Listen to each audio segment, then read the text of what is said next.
Kailangan makuha natin si Erica ng buhay. Kayo nang bahala kay Santino. Siguraduhin ninyo, hindi na siya sasikatan ng araw. Okay, wala tayo. Palibutan natin ang buong hotel para di na makatakas ang Santino na yan.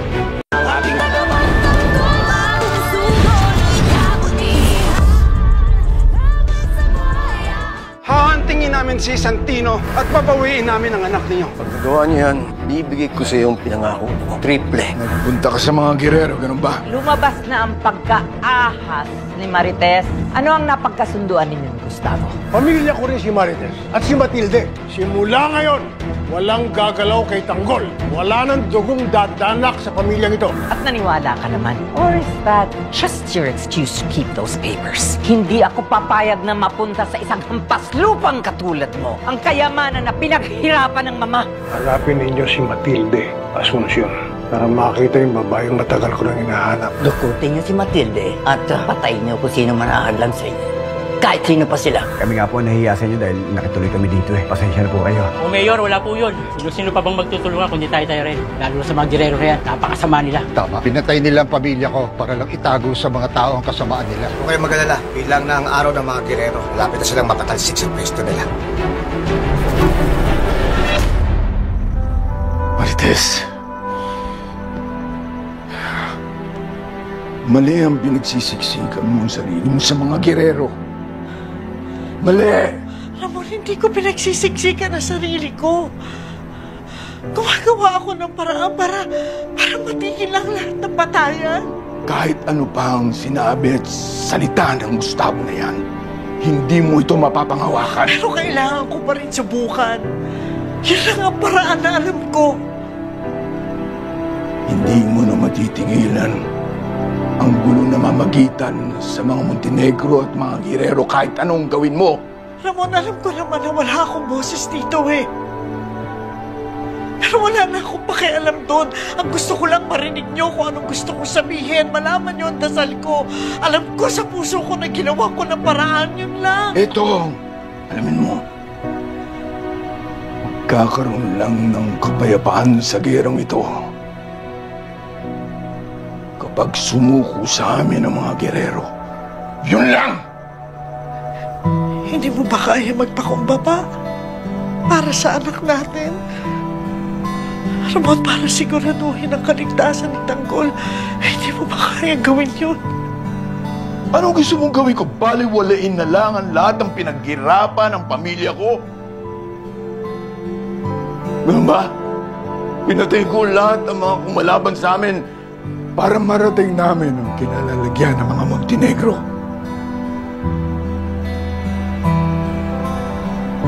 Marites, ito ako. Ito ako. Hindi na ako magbabago, Marites. Nakitanggol na ang bansa. Kung anong gagawin niya sa sitwasyong ito, kung paano siya gagalaw sa dalawang mundong parehong sa kanya.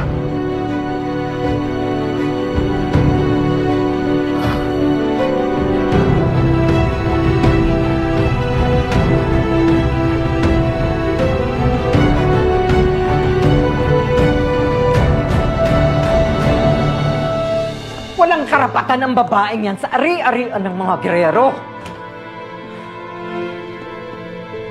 Anak lang siya ng kabit ni Gustavo. Saan ba kasi napulot ni Ramon yan?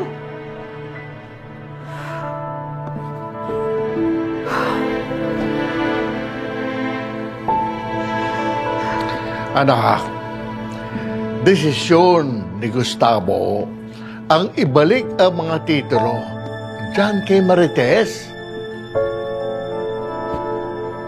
Utang ni Gustavo ang lahat ng yaman at lahat ng kapangyarihang tinatamasa niya ngayon.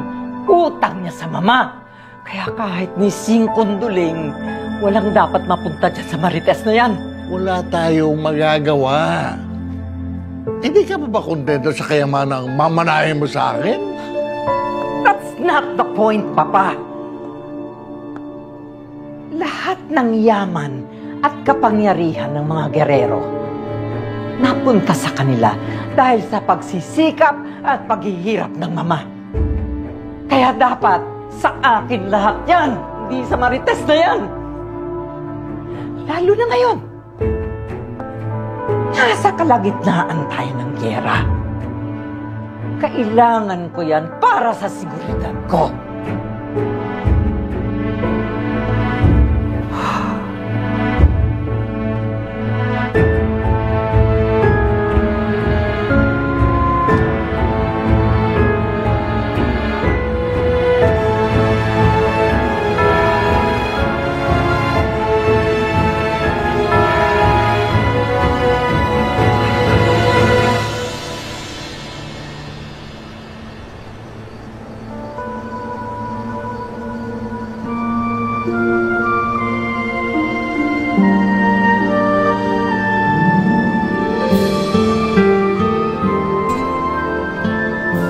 Tama ba ang ginagawa ko?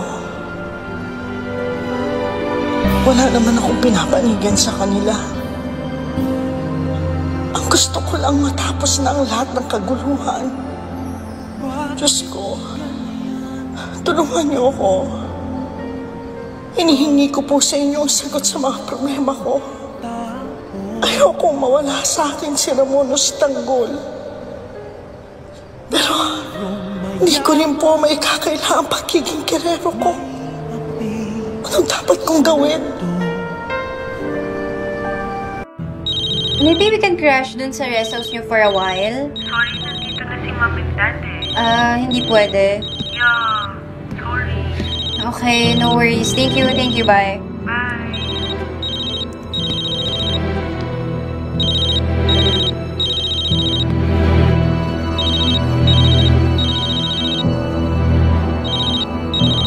Sino ba yung tawag ng tawag sa'yo? Si Angkong. What does he want? Huwag mo nang sagutin yan, Santino. Kalimutan mo na silang lahat. May masamang balak yan sa'yo. Huwag mo sagutin, ha?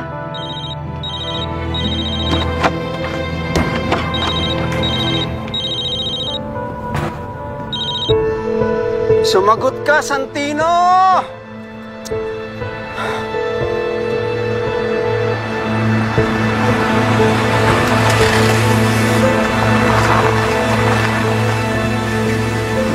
Ano? Nakita niyo si Santino? Wala, Angkong. Sinilit na rin namin sa mga dating tambayan. Wala rin. Hindi rin sumasagot eh. Sandali. Subukan natin, baka sakaling sagutin kapag ako tumawag.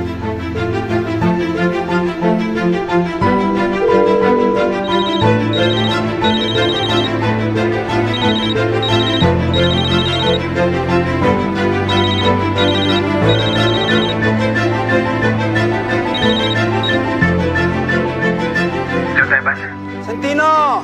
Anak! Nasaan ka? Nasa Teban. Bakit ko may hawak ang telepono niya? Anak, kanina pa ako tumatawag sa'yo, hindi ka sumasagot. Kaya ginamit ko na itong telepono ni Teban. May mahalaga akong sasabihin sa'yo, anak. Nasa panganib ang buhay mo. Pinahahanap ka ni Mayor dahil tinangay mo si Erika. Wala akong pakialam. At wala akong intensyon magpakita sa inyo at kay Mayor Roberto. Alis na kami dito ni Erika. Easy, anak, easy. Hayaan mong tulungan ka namin. Hindi! Hindi ko kailangan ng tulong nyo. Santino, makinig ka, anak. Dahil sa ginawa mo, pinaginitan kami ni Mayor. Pinabugbog kami sa mga tauhan niya. Mabuti na lang nakatakas kami. Ano? Hindi magdadalawang isip na patayin ka ni Mayor kapag nakita ka niya. Kaya nga kami nagtatago na rin eh. Anak, ba't hindi na tayo magtago sa isang lugar? Magpalakas tayo. Tapos kapag malakas na tayo, balikan natin yung mga gerero na yan, anak. Ha? Anak, alam mo, kailangan ka namin at alam ko rin na kailangan mo kami. Nasa panganib ang buhay mo kapag hindi mo kami kasama. Anak, isipin mo si Erika. Nasa panganib ang buhay niya. Magtulungan tayo, anak. Ha?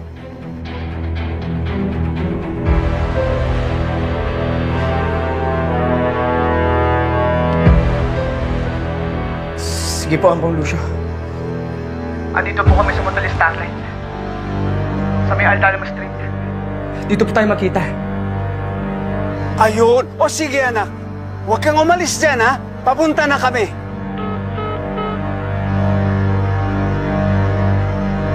Narinig nyo? Ano pang hinihintay natin? Tara! Tara! Tara!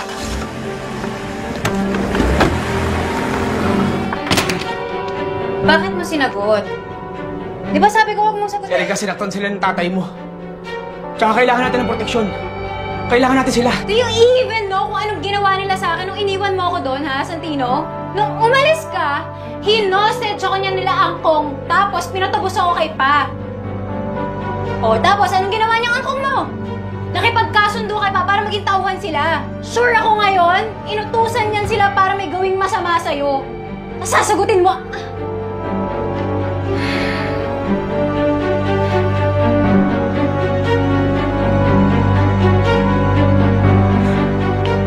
Mga hayop sila.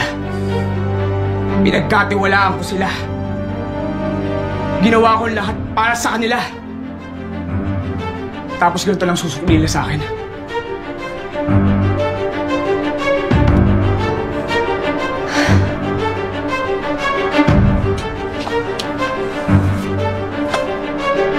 Ay!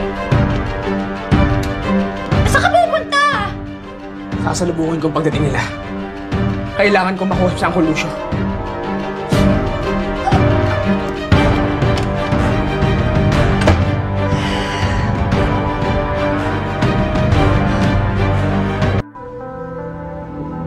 Magkikita tayong muli, Matilde. Makakabawi ako sa mga pagkakamali ko. Patutunayan ko kung gaano kita kamahal. At tayo ang nararapat sa isa't isa.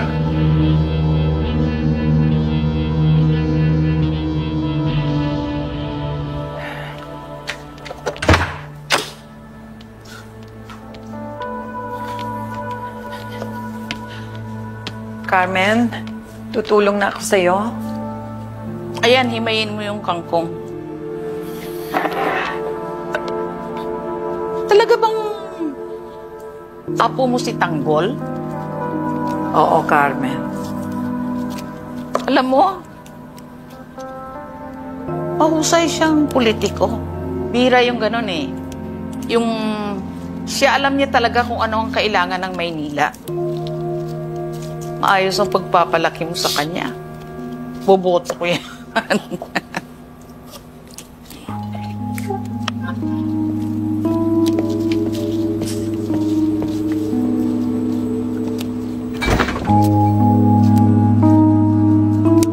Wala na yata akong kamatis.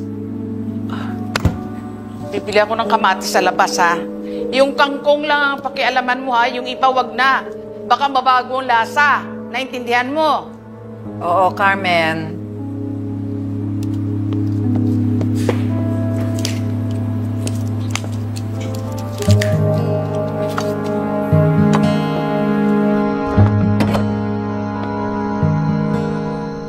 Dali!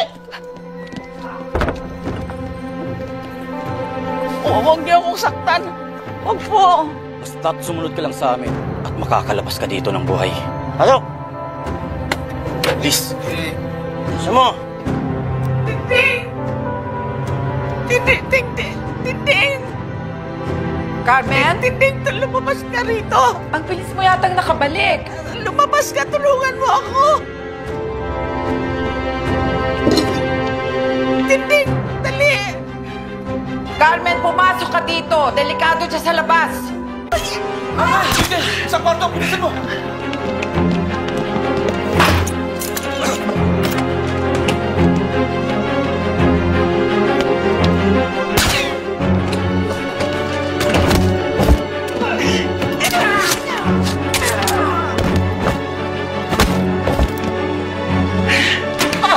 Sige! Anong gusto nyo?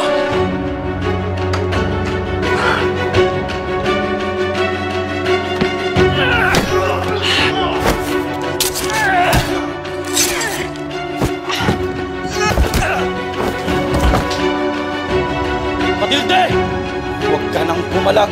Ano bang pakay niyo sa akin? Pinapakuha ka sa amin ni Mang Pilar! Sumama ka sa amin kung kaya mong sumabog ang ulo nito!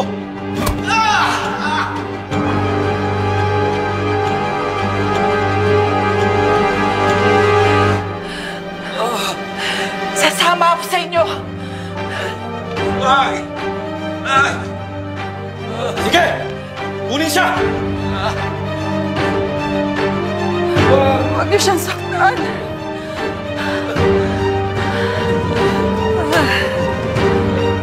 Sama niyo rin yan! Please! Mama! Alfredo! Alfredo! Nagal-tagal ng pamumuno ng mga Guerrero dito. Aninula. Hindi ko nakita tumapang dito. Hindi kagaya nyo. Kaya naman, nasa inyo yung suporta ng mga tao sa lugar na to. Hindi rin naman talaga ako magtataka kung bakit nakuha ni Tanggol yung loob ng mga tao rito eh. Alam niya yung pinagdadaanan ng mga mahihirap. Siya yung nagbibigay sa kanila ng pag-asa. Mga Andoy, nanggaling din po kasi ako sa hirap. Kaya alam ko po pinagdadaanan niyo sa araw-araw. Huwag ko kayo mag-alala. Kung papala rin po ako, pinapangako ko sa inyo. Tutulungan ko kayo. Pero hindi basta-basta magpapatalo mga Guerrero. Madumi sila maglaro. Gagawin nilang lahat para manatili lang sa pwesto. Alam ko yung Mampaing. Kaya pinapangako ko, mananalo tayo. Dahil kapag nanalo tayo, lahat ng mga ginawa nila ay ayusin natin.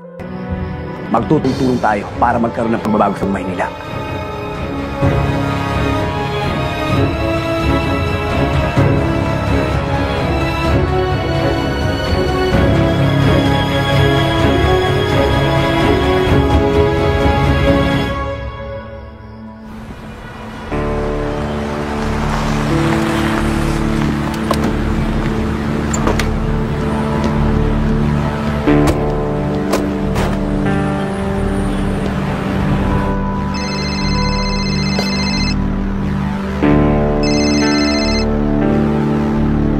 Lucio,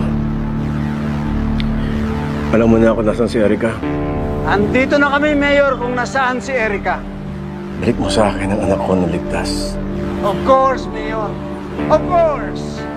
At para na rin makabawi sa kapalpakan namin sa meeting de Avance, ibibigay ko sa iyo ang bangkay ng kapatid ni Tanggol na si Santino.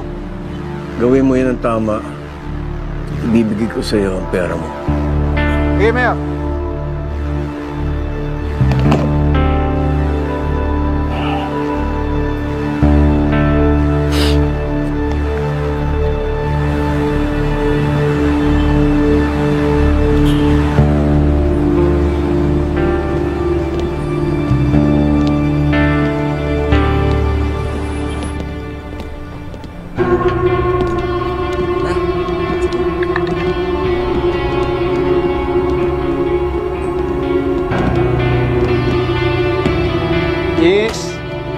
Yes po.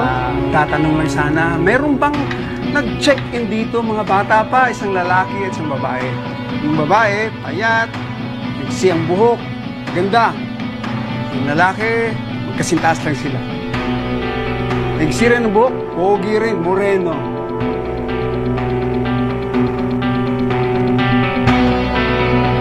Pasensya na po pero wala... Walang ano? Doon po sa 306 po. 306. Pakilabas lang ang kamay. Pakilapag lang dito. Yan. Yan. Huwag mong galawin yan, ha? Tandaan niyo. Kailangan makuha natin si Erika ng buhay. Kayo nang bahala kay Santino. Siguraduhin ninyo, hindi na siya sasikatan ng araw. Wala tayo. Palibutan natin ang buong hotel para di na makatakas ang Santino na yan.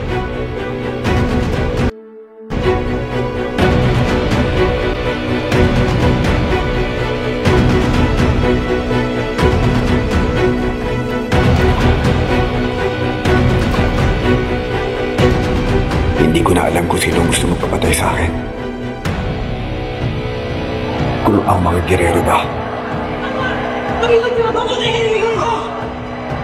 Tingnan mo yung mukha ko, Tanggol. Ako hindi ko makakalimutan ang ginawa mo. Sisiguraduhin ko na mas malala yung maaabuti mo dito.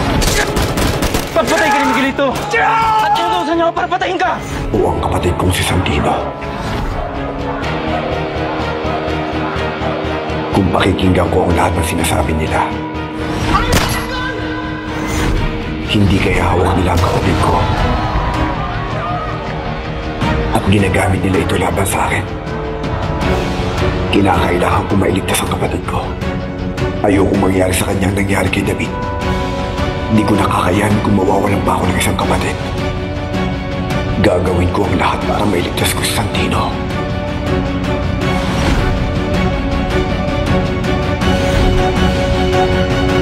Tatapusin na ang angas. Kailangan natin umalis. Santino!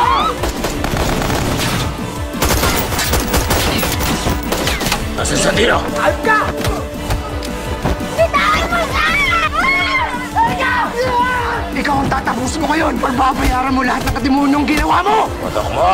Patak mo! At tutukan. Ibalik mo sa akin ang mga titulo. Kung hindi, dadalhin ko na yung nanay mong bangkay. Huwag ka pupunta dito, iligtas mo ang sarili mo! Kapag may nangyaring masama kay Lola Tindik, papatayin kita pati ang nanay mo. Sa giyera ng mga magkakadugo. Huwag kang mabahala. Gagawin lahat ni Tanggol para isalbahan mo. Lubot si Tanggol! Let's go! Kailangan na tayo! Napasok tayo! Pigilan sila, patayin!